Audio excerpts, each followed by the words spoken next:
pensasse em cibersegurança de um jeito totalmente diferente?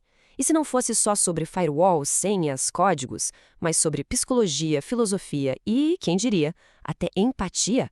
É exatamente nesse universo que vamos mergulhar hoje, usando a mente de um hacker ético como nosso guia.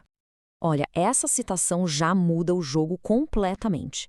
A segurança digital, no fim das contas, não é uma batalha de máquina contra máquina. É um duelo que acontece aqui, ó, na nossa mente. É nesse campo de batalha que a verdadeira guerra é travada. E o que isso quer dizer na prática?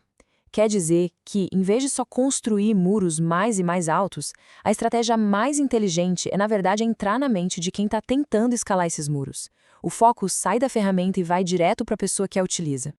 Ok, mas como é que se adota essa mentalidade de um jeito seguro, controlado? Pois é, a resposta está num ambiente que foi projetado para isso.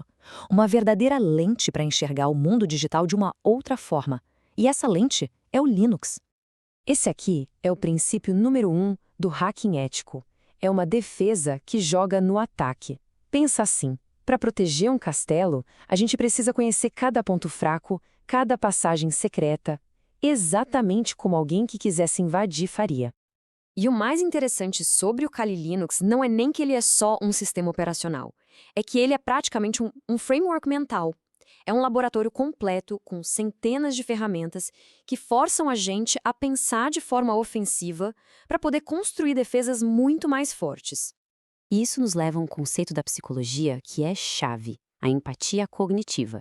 E veja bem, não se trata de sentir o que o invasor sente, nada disso. É sobre entender como ele pensa. É um exercício de se colocar no lugar do outro para prever os movimentos e enxergar as mesmas falhas que ele enxergaria. E essa imagem, nossa, ela ilustra a diferença de um jeito brilhante. A técnica pode ser a mesma, o caminho é idêntico. A enorme distinção não está no como, mas sim no porquê. A diferença é a intenção, é a ética e, o mais importante de tudo, é o consentimento.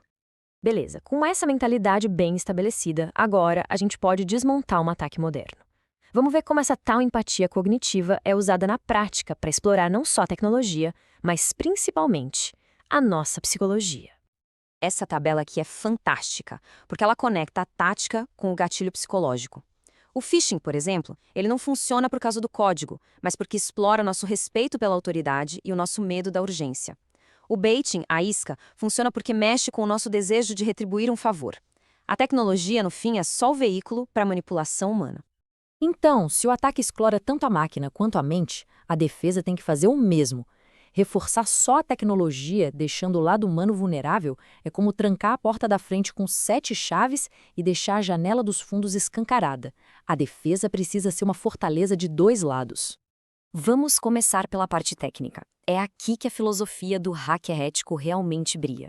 A ideia é simples: usar as mesmíssimas ferramentas que um invasor usaria, mas para encontrar e consertar as nossas próprias falhas primeiro. O ponto crucial é esse. Cada uma dessas ferramentas simula um ataque real. Quando se roda um Nmap na própria rede, a gente vê o que o invasor veria.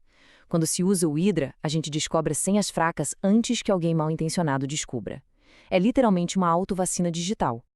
Agora vamos para a segunda parte da defesa, e talvez a mais importante. Se o ataque explora a psicologia humana, a defesa precisa construir uma barreira na mente, um verdadeiro firewall mental.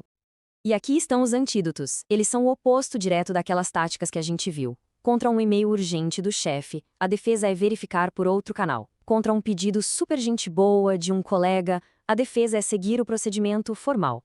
É sobre criar hábitos que funcionem como esse firewall mental. Certo, agora vamos juntar todas essas peças. A gente já viu a mente, o ataque e a defesa.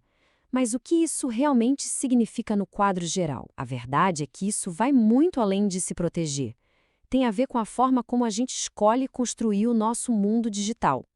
Essa ideia é o coração de toda essa análise. A tecnologia não é uma coisa separada da gente, ela é um reflexo das nossas forças, fraquezas, nossos vieses. Entender de segurança, no fundo, é entender um pouco mais sobre a natureza humana. E essa tríade, ela resume tudo de forma perfeita. Só conhecimento técnico não basta. Consciência psicológica sem ética pode ser algo muito perigoso. É só a união desses 3 elementos que cria uma defesa de verdade, uma defesa robusta. Então, depois dessa jornada toda, fica bem claro que a pergunta inicial estava errada. O foco não pode ser só na ferramenta. Nunca foi. E a gente termina com essa pergunta que é muito poderosa. Que tipo de guardião cada um de nós escolhe ser? Ali, bem na fronteira entre a mente humana e o mundo digital, a escolha sobre como participar, proteger e construir esse novo espaço. Uma boa questão para se pensar, não é?